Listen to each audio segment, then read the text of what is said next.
the projectile shoot towards the mouse, we're going to set the velocity x and the velocity y to the difference between the position of the mouse and the position of the projectile. So let's go to operators and grab a minus block. And we're going to make this say position of mouse minus my position. So we'll go to sensing and grab x position of mouse plus camera x. That'll go on the left. And we need to make sure this is a minus. X position of the mouse plus camera x minus x position of myself. So go to transform and grab x position of myself. And then we'll do the same thing for velocity y, except this will say y position of the mouse plus camera y minus y position of myself. Okay, let's give this a test.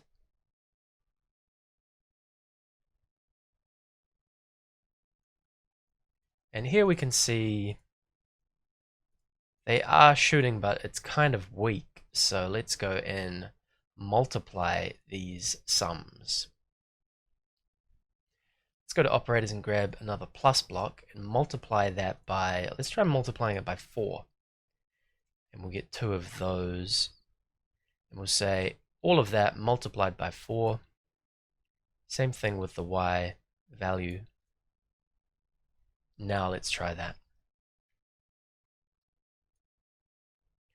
Okay, that's pretty cool. Now let's make it so that it rotates towards the mouse as well.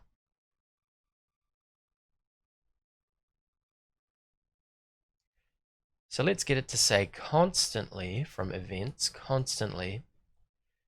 And then from transform, we want set rotation of myself.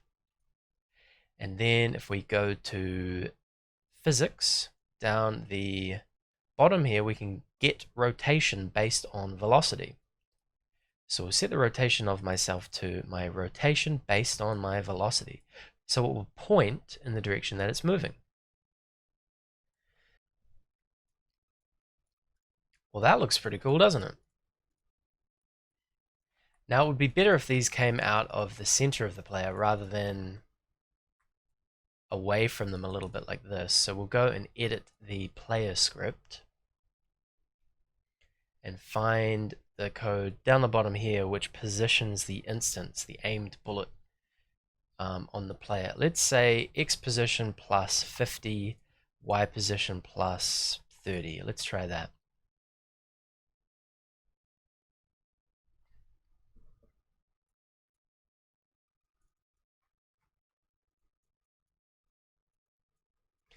Now, let's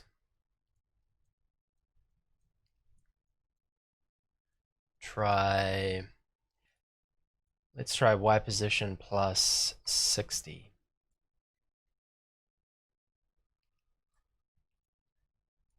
And that is a bit nicer.